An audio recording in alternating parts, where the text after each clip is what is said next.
नमस्कार, India voice देख रहे हैं आप और मैं हूं आपके साथ सुचित्रा गुप्ता। वक्त तो चला है रिपोर्टर लाइव का, जहां पर दिन भर की तमाम बड़ी खबरें हमारे संवाददाता सीधा ग्राउंड जीरो से आप तक पहुंचाते हैं। रुक कर लेंगे आज की पहली और अहम खबर का।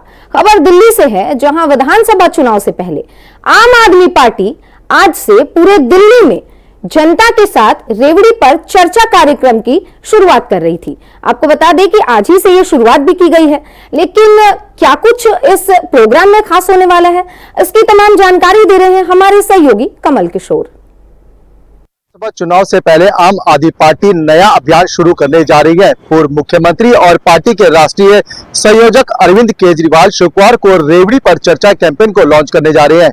पूरी दिल्ली में आम आदमी पार्टी के नेता जनता के साथ रेवड़ी पर चर्चा करेंगे।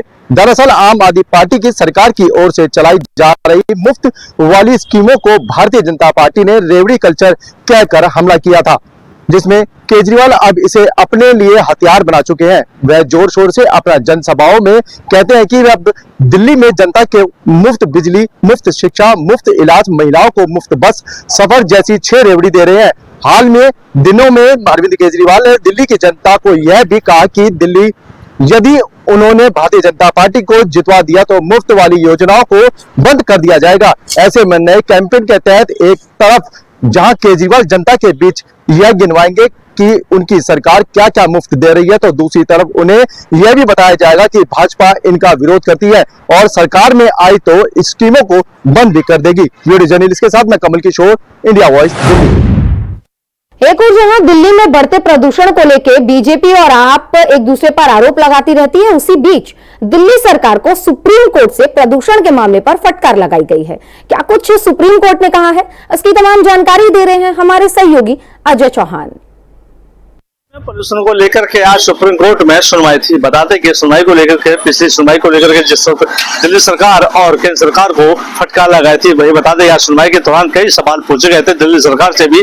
आखिरकार दिल्ली के अंदर जो बाहरी ट्रक हैं बॉर्डर से वो अंदर दिल्ली में कैसे आ रहे हैं, और बता दें कि जिस तरह से लगातार सुप्रीम कोर्ट पिछली बार भी कहा था दिल्ली के अंदर जो डीजल गाड़ियां हैं उनको किस तरह से रोका गया है, उसकी पूरी तरह से टीम बनाकर पूरी रिपोर्ट दिया है। लेकिन बता दें कि आज जिस तरह से दिल्ली सरकार को लगातार सुप्रीम कोर्ट ने आज फिर फटकार लगाई और पूछा है कि पिछले कामों को जो उल्लंघन किया गया उसका जवाब चाहिए। और जिस तरह से आपने कहा था कि हम पूरी तरह से टीम बनाए हैं और दिल्ली के अंदर कोई भी ऐसा ट्रक अंदर नहीं आ रहा, ना ही कोई अगर पोल्यूशन हो रहा है, तो लगातार कहीं सवाल जरूर खड़ा होता है कि आखिरकार दिल्ली में नो एंट्री के बावजूद, गियर 4 के बावजूद भी दिल्ली के अंदर बाहरी ट्रक जो डीजल गाड़ियां हैं वो कैसे अंदर आ रही हैं। इस पर कड़े होते हुए सवाल खड़ा करा है कि आखिरकार दिल्ली सरकार की नाकामी कहीं न कहीं सामने आ रही है। लेकिन जब आप बताते कि वही सवाल उनके जो वकील याचिका कहा कि कहीं न कहीं उस वीडियो में ऐसा साबित सामने आया है जो कि लगातार कहीं न कहीं जो बॉर्डर में पुलिस है वो पैसे लेकर, ऐसे सवाल सामने आए कि ड्राइवर ने खुद कहा कि पैसे लेते हैं और अंदर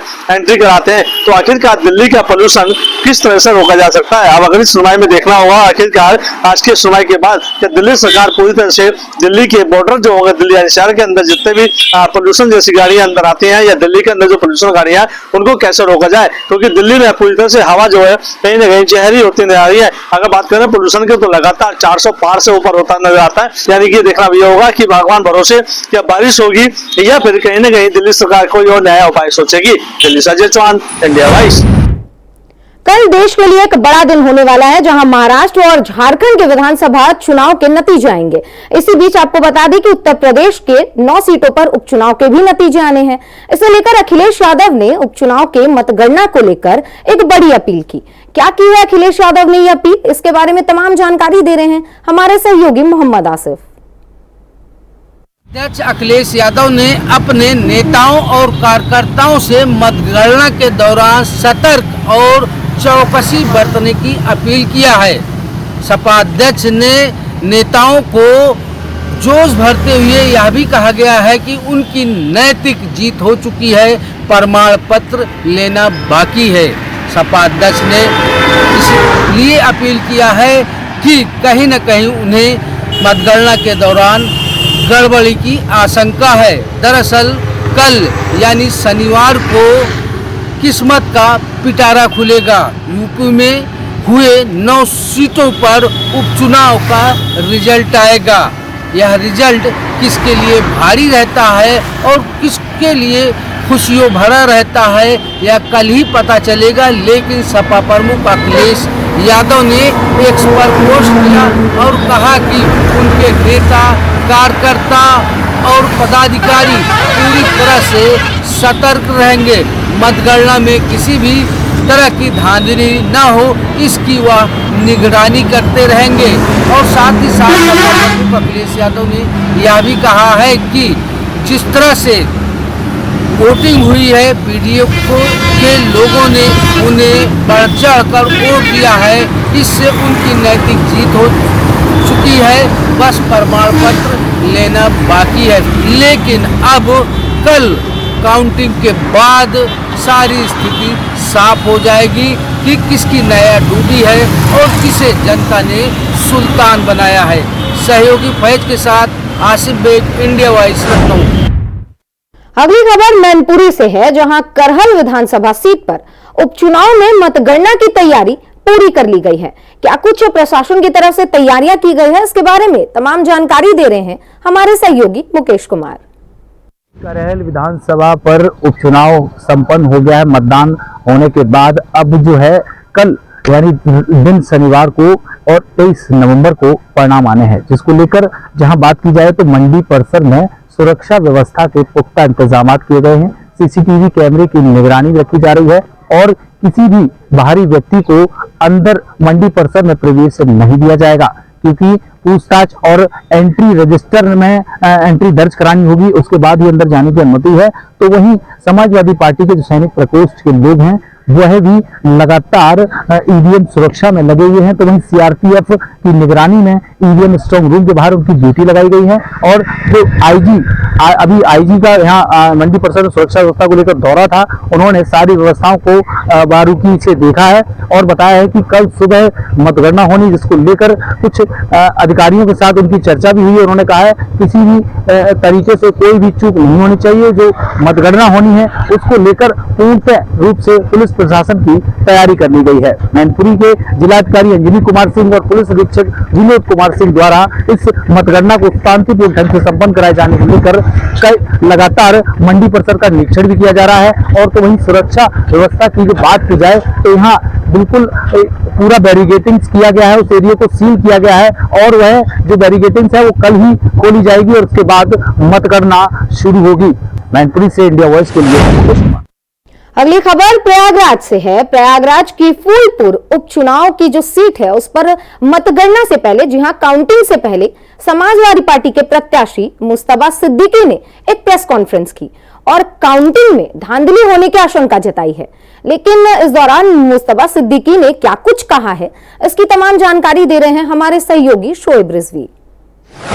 राहुल गांधी के इस्तीफे के बाद वायनाड की सीट खाली होने के बाद इस बार के बाई इलेक्शन में लोकसभा का चुनाव प्रियंका गांधी लड़ रही हैं और उसके नतीजे कल आएंगे। लेकिन संगम नगरी प्रयागराज में आज ही से कांग्रेस पार्टी के जो कार्यकर्ता हैं उनमें उत्साह देखने को मिला।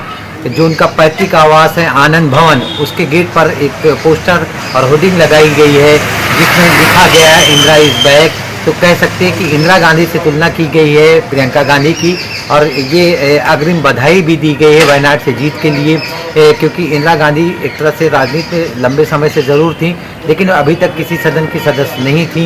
लेकिन इस चुनाव से ये कांग्रेसी उम्मीद कर रहे हैं कि नतीजे उनके पक्ष में आएंगे और भारी बहुमत से वो जीतेंगी और कहीं ना कहीं जो इंदिरा की छवि है वो प्रियंका गांधी में दिखती है, ऐसा कांग्रेस कार्यकर्ताओं का मानना है। और इसीलिए कांग्रेस कार्यकर्ताओं में बड़ा उत्साह है कि इंदिरा गांधी एक बार फिर से वापस आ रही हैं। इस तरह के स्लोगन लिखे गए हैं उस होर्डिंग में और बाकायदा उसमें न सिर्फ प्रियंका गांधी की फ़ोटो है बल्कि कई कांग्रेस के बड़े नेताओं की फ़ोटो है।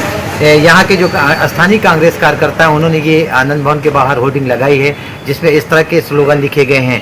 तो ये उम्मीद की जा रही कि कल जो नतीजे आएंगे वो प्रियंका के पक्ष में आते हैं या नहीं ये तो बाद में पता होगा। लेकिन जिस तरह से सक्रिय राजनीति में रहने के बाद अब वो सदन के लिए चुनाव लड़ रही हैं, इससे कहीं ना कहीं कांग्रेसों में एक उत्साह है, उनके कार्यकर्ताओं में जोश दिख रहा और यही नज़ारा संगम नगरी में भी देखने को मिला। Shoaib Rizvi, India voice, Prayagraj.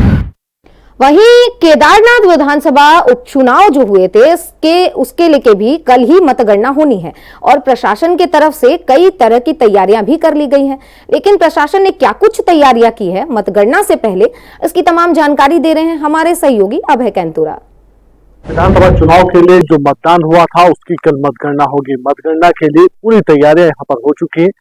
जिला प्रशासन की तरफ से जिला निर्वाचन अधिकारी ने आज इन तैयारियों का जायजा भी यहाँ पर लिया और सभी ये कह सकते हैं जो पॉलिटिकल पार्टियों के जो प्रतिनिधि वहां पर मौजूद थे उनको भी तैयारियों से यानी जो मतगणना को लेकर जो तैयारी की गई उनकी जानकारी दी गई और कल की जो मतगणना होगी उसकी स्वरूप पर यहाँ पर होगी उसकी विस्तृत जानकारी यहाँ पर दी गई है। यानी कह सकते हैं कि 14 टेबल कल मतगणना के लिए यहाँ पर लगाए गए। कल विधानसभा और केदारनाथ विधानसभा के उपचुनाव की मतगणना उसके लिए 14 टेबल यहाँ पर लगाए गए और पूरे ये कह सकते हैं कि सुबह 8 बजे से मतगणना शुरू होगी। पोस्टल बैलेट से ये मतगणना शुरू होगी, लेकिन पोस्टल बैलेट के जो टेबल्स है वो अलग यहाँ पर रखे गए हैं और लगभग उम्मीद यह है कि 14 राउंड तक मतगणना यहाँ पर होगी और उसके बाद परिणाम सामने आ पाएंगे। उम्मीद की जा रही है कि जिस प्रकार से बीजेपी और कांग्रेस अपना जीत का दावा यहाँ पर कर रहे हैं उसमें दोनों ही दलों से किसी न किसी का भाग्य यहाँ पर उदय होगा। जनप्रतिनिधि चुनने का काम जो जनता ने किया उसके रिजल्ट सामने आ पाएंगे। लेकिन ये कह सकते हैं कि इस उपचुनाव में 6 प्रत्याशियों के भाग्य का फैसला केदारनाथ की जनता ने ईवीएम मशीनों में बंद किया है, जो कल सुबह से खुलना शुरू होंगी और पता चल पाएगा दोपहर तक स्पष्टि हो जाएगी कि कौन केदारनाथ का विधायक होगा और जनता ने किसे अपना जनप्रतिनिधि चुना है। कैमरामैन के साथ अभय कैंतुरा, इंडिया वाइज, केदारनाथ। अगली खबर लखनऊ से है, जहां 30 नवंबर को निषाद पार्टी दिल्ली में राष्ट्रीय अधिवेशन करने वाली है। लेकिन क्यों करेगी यह अधिवेशन और निषाद पार्टी का इस दौरान क्या कुछ प्लान रहने वाला है, इसकी तमाम जानकारी दे रहे हैं हमारे सहयोगी रमन मिश्रा। भारतीय जनता पार्टी की सहयोगी दल निषाद पार्टी इस बार अपना दायरा बढ़ाने वाली है। आज पार्टी के राष्ट्रीय अध्यक्ष संजय निषाद ने प्रेस कॉन्फ्रेंस कर ऐलान किया कि निषाद पार्टी का इस बार का राष्ट्रीय अधिवेशन लखनऊ में न होकर राष्ट्रीय राजधानी दिल्ली में होगा। यह अधिवेशन 30 नवंबर को आयोजित किया जाएगा, जहां पर सिर्फ उत्तर प्रदेश नहीं बल्कि तेलंगाना, महाराष्ट्र, हैदराबाद, केरल और बाकी कई प्रदेशों के पदाधिकारी वहां पर मौजूद रहेंगे। और आने वाले सालों में निषाद पार्टी किस तरीके से पूरे देश में काम करेगी उस पर वहां पर गहन मंथन होगा। साथ में ही वहां पर किस प्रदेश में किस तरीके की टीम लगाई जाएगी, कैसे पदाधिकारी बनाए जाएंगे, ये भी वहां पर तय होगा। संजय निषाद ने बताया कि इस अधिवेशन के लिए इंदिरा गांधी स्टेडियम में कराने के लिए परमिशन मांग ली गई है। जल्द इसकी परमिशन मिलते ही एक बार फिर से अधिवेशन का औपचारिक ऐलान हो जाएगा। कैमरामैन राहुल के साथ रमन मिश्रा, इंडिया वॉइस। अगली खबर भी लखनऊ से है, जहां आपको बता दें कि सीएम योगी ने युवाओं को एक बार फिर से खुश करने का काम किया है। जी हां, सीएम योगी ने 701 वन दरोगाओं को नियुक्ति पत्र बांटे हैं। पूरी खबर पर ज्यादा जानकारी दे रहे हैं हमारे सहयोगी मोहम्मद आसिफ। इसके मुख्यमंत्री योगी आदित्यनाथ ने 701 वन दरोगाओं को नियुक्ति पत्र सौंपा और उनसे अपील किया कि पर्यावरण संरक्षण और संतुलन में वह अपना योगदान दे। नियुक्ति पत्र पाने वालों में 140 महिलाएं भी शामिल रही। आज लोक भवन में वन दरोगाओं के नियुक्ति पत्र वितरण का कार्यक्रम आयोजित किया गया। इसमें यूपी सीएम योगी आदित्यनाथ ने 701 वन दरोगाओं को नियुक्ति पत्र सौंपा, जिसमें 140 महिला वन दरोगा भी शामिल रही। इस मौके पर यूपी सीएम योगी आदित्यनाथ ने कहा कि आप सभी वन संरक्षण और पर्यावरण संतुलन के लिए योगदान दें, क्योंकि पूरा। और यहाँ वक्त हो चला है एक छोटे से ब्रेक का, जल्द लौटते हैं। ब्रेक के बाद एक बार खबरों में फिर से आगे बढ़ेंगे। आपको बता दें, उत्तर प्रदेश के झांसी जिले में मेडिकल कॉलेज में आगलगी की घटना के बाद से सिद्धार्थनगर में सरकारी अस्पताल के इंतजामात पर सवाल खड़े होने लगे हैं। क्या कुछ है ये पूरा मामला, इसकी विस्तार पूर्वक जानकारी दे रहे हैं हमारे सहयोगी राकेश यादव। इसके झांसी में बच्चे के वार्ड में जिस तरह से हृदय विदारक घटना हुई थी, जो कि बच्चे झुलस गए थे, जो है इलेक्ट्रिक से जो शॉर्ट हुआ था उसकी वजह से बताया जा रहा कि वहाँ की व्यवस्थाएं नहीं ठीक थी। उसको लेके जब यहाँ सिद्धार्थनगर जिले में रियलिटी चेक किया गया तो पता चला कि यहाँ भी वही मामला है। लेकिन यहाँ जो भी प्लांट लगाए गए हैं ऑक्सीजन प्लांट, उससे भी जो है शॉर्ट सर्किट हो सकती है। लेकिन वहाँ जो पानी की सुविधा, जो फायर की सुविधा होती है, उसे लगाया गया है, लेकिन अभी पूरी तरह से कंप्लीट नहीं है। अब देखने की बात यह है कि घटना होने के बाद क्या प्रशासन जागेगा, तब ये कंप्लीट होगा। जिस तरह से झांसी में घटना हुई, उस तरह जब घटना होगी तब यहाँ का प्रशासन जागेगा। जब मौके पे मैंने वहाँ रियलिटी चेक किया तो देखा गया जो भी प्लांट लगाए गए हैं, जो पाइप बिछाए गए हैं, अभी पूर्ण रूप से सुचारू रूप से उसे चालू नहीं किया गया है, जबकि यहाँ का प्रशासन कह रहा कि ये जल्द ही चालू हो जाएगा। लेकिन वहीं आगरा पुलिस को एक बड़ी सफलता हाथ लगी है। जी आपको बता दें कि आगरा पुलिस ने एक दूध विक्रेता के हत्याकांड में बड़ा खुलासा किया है। क्या कुछ रहा है पुलिस की कार्रवाई, क्या कुछ रही है और खुलासा क्या किया गया है, इसके बारे में तमाम जानकारी दे रहे हैं हमारे सहयोगी जीशान।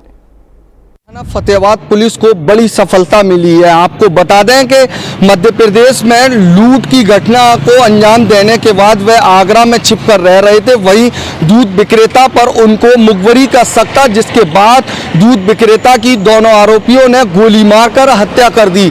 जिसके बाद आगरा पुलिस कमिश्नर के निर्देश में इस घटना को खुलासा करने के लिए कई टीमों का गठन किया गया। वहीं फतेहाबाद पुलिस ने इस घटना का खुलासा कर दिया है। वहीं जो टीमों का गठन किया गया था, उन टीमों को 20,000 रुपए इनाम देने की भी डीसीपी ईस्ट ने घोषणा की है। वहीं जो डीसीपी ईस्ट है, उनका साफ तौर से कहना है कई राज्यों में ये घटनाओं को अंजाम देते थे, जिसके बाद ये आगरा में छिपकर रह रहे थे और आगरा के एक व्यक्ति की इन्होंने हत्या कर दी थी। कई टीमों के अथक प्रयासों के बाद इस घटना का खुलासा किया गया है। वहीं आगे की कार्रवाई की जा रही है। अपने सहयोगी उमर के साथ जीशान अहमद, इंडिया वॉइस, आगरा। खबर बलरामपुर से है, जहां आपको बता दें कि उत्तर प्रदेश के कई जिलों में किसानों को खाद नहीं मिल पा रही है, जिसकी वजह से किसान बेहद परेशान हैं। पूरी खबर विस्तार से बता रहे हैं हमारे सहयोगी अशोक कुमार पाल। अचलपुर परसिया डीएपी खाद्य समिति पर मौजूद है। यहाँ पर आप साफ तौर पर देख सकते हैं कि समिति पर ताला लटका हुआ है। यहाँ के किसान पूरी तरह से कहीं ना कहीं परेशान होते हुए दिख रहे हैं। इस समय किसानों की खेती चल रही है, दलहन और तिलहन जैसे खेती में किसानों को खाद की आवश्यकता होती है, यूरिया और डाई की आवश्यकता होती है। वहीं कहीं ना कहीं समिति पर ताला लटका हुआ है, जिससे किसान पूरी तरह से परेशान होते हुए दिखाई दे रहे हैं। इस समय पूरे प्रदेश में किसान खाद की किल्लत से परेशान है। किसान को खाद नहीं मिल रहा है। किसान अपनी खेती के लिए पूरी तरह से परेशान होते हुए दिखाई दे रहे हैं और कहीं ना कहीं समिति जो इंचार्ज है वो ताला लगा करके घूमते हुए नजर आते हैं। ऐसा ही कुछ आलम अयोध्या में भी देखने को मिला। आपको बता दें कि डीएपी खाद और गेहूं के बीच हुई कमी से किसान काफी परेशान है। क्या कुछ रहा है ये पूरा मामला, इसके विस्तार से जानकारी दे रहे हैं हमारे सहयोगी विनय मिश्रा। में डीएपी की कमी तो बरकरार ही थी, दूसरी तरफ जो है बीज की समस्या को लेकर के भी किसान मारामारी कर रहा है। और इंडिया वाइज ने कई जगह पे क्रय केंद्र का निरीक्षण भी किया है। वहां पे जो है गेहूं के बीज की समस्या उजागर हुई। किसानों का साफ तौर पे कहना है कि डीएपी खाद तो मिल ही नहीं रही, दूसरी तरफ बीज की भी समस्या की यहाँ पे भरमार है। तो इस समय रुदौली ब्लॉक में भी यहाँ पे देखा गया है कि यहाँ पे जो बीज की समस्या है उससे काफी किसान परेशान होते हुए नजर आए हैं। और यहाँ अयोध्या जनपद के 11 ब्लॉक है, सभी ब्लॉकों का यही हाल है कि सभी जगह जो है बीज की समस्याओं से जूझ रहे हैं। किसान लंबी लंबी लाइनें लगा रहे हैं और सुबह से आ जाते हैं, उनको शाम तक की इंतजार करना पड़ता है, तब कहीं बीज। अगली खबर छत्तीसगढ़ के बलौदा बाजार से है, जहां कमिश्नर ने खुद धान खरीदी केंद्र का औचक निरीक्षण किया, जिसके वजह से धान खरीदी केंद्र में हड़कंप मच गया। क्या कुछ रहा इस दौरान पूरा वहां का मामला, उसके बारे में तमाम जानकारी दे रहे हैं हमारे सहयोगी प्रदीप महेश्वरी। छत्तीसगढ़ में एक मेरो धान की खरीदी चल रही है। किसानों का धान सरकार खरीदी कर रही है। याद है कि विगत दिनों शिकायत आई थी कि किसानों के धान से जो सोसाइटी है जिनके माध्यम से सरकार धान खरीदी करती है वो अधिक धान तौल कर थी, जिसकी बहुत सरकार को बिक्री हुई थी। उसके बाद अब इसको सरकार ने बहुत सख्त कदम उठाए हैं कि किसानों को किसी प्रकार कोई कमी ना आए और धान किसी प्रकार ज्यादा तौलना हो, और इलेक्ट्रॉनिक तौल से ही अब धान की खरीदी की जाए, तौला जा रहा है धान को। और आपको बता दें कि टोकन सिस्टम रखा गया ताकि हम टोकन किसान आपके द्वार का ऐप दिया गया है सरकार की ओर से, आप जैसे बटन दबाएंगे आपको उस दिन की डेट मिल जाएगी, आप अपना धान सोसाइटी में लेके जा सकते हैं। वहीं खबर सुल्तानपुर से है, जहां डीएपी खाद न मिलने से किसानों में भारी आक्रोश देखने को मिल रहा है। लेकिन क्यों नहीं मिल पा रहा है यह खाद, इसकी विस्तार से जानकारी दे रहे हैं हमारे सहयोगी शैलेश श्रीवास्तव। सुल्तानपुर में डीएपी खाद को लेकर खासा किसानों में आक्रोश देखा गया है। आपको बता दें, यहाँ पर जो सेंटर बनाए गए हैं वहां पर डीएपी और यूरिया खाद बिल्कुल नदारद है।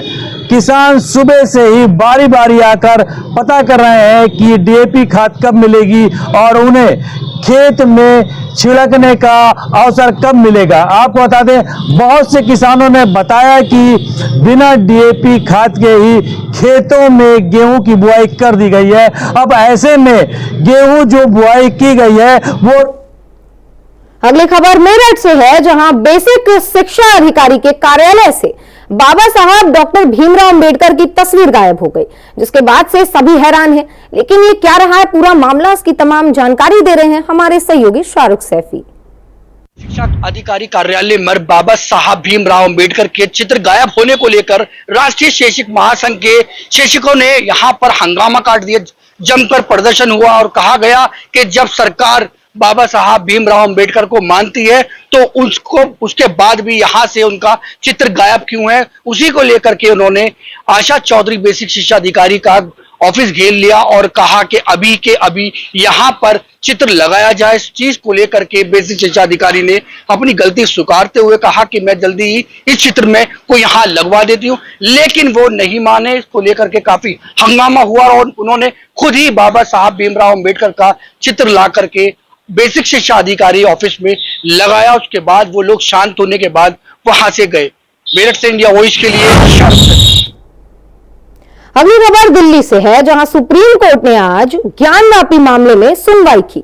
इस दौरान क्या कुछ सुप्रीम कोर्ट ने कहा है, इसकी तमाम जानकारी दे रहे हैं हमारे सहयोगी कमल किशोर। ज्ञानवापी मस्जिद मामले में शुक्रवार को सुप्रीम कोर्ट में सुनवाई हुई। कोर्ट ने हिंदू पक्षों के द्वारा दायर पिटीशन पर अंजुमन इंतजामिया मसाजिद कमेटी को नोटिस जारी कर जवाब मांगा और मस्जिद के अंदर मौजूदा सील वजूखाना क्षेत्र का एएसआई सर्वे करने के लिए मस्जिद मैनेजमेंट कमेटी और एएसआई को निर्देश भी जारी किए। साथ ही जस्टिस सूर्यकांत और उज्जवल भैया ने बेंच की हिंदू पक्षों के द्वारा दायर पिटीशन पर अंजुमन इंतजामिया मस्जिद कमेटी को नोटिस जारी कर 2 हफ्तों के अंदर जवाब मांगा है। हिंदू पक्ष को प्रतिनिधित्व कर रहे सीनियर वकील श्याम दीवान और वकील विष्णु शंकर ने बताया कि उन्होंने सभी समुदायों को कंसिडर करके और उन्हें वाराणसी जिला अदालत में इलाहाबाद हाई कोर्ट में ट्रांसफर करने के लिए एक पिटीशन दायर की थी। हालांकि यह पिटीशन आज लिस्टेड नहीं थी। हिंदू पक्ष द्वारा यह मामला सुप्रीम कोर्ट में ले जाया गया। वजूखाने में शिवलिंग का अभी भी सर्वे नहीं हुआ। इससे यह साफ हो सके कि यह शिवलिंग है या फुवारा, जिसमें सुप्रीम कोर्ट ने नोटिस जारी कर 2 हफ्तों का जवाब मांगा है। वीडियो जर्नलिस्ट के साथ मैं कमल किशोर, इंडिया वॉइस। तो फिलहाल के लिए इस बुलेटिन में आज के लिए बस इतना ही। देश और दुनिया की तमाम खबरों के लिए आप बने रहिए इंडिया वॉइस के साथ। नमस्कार।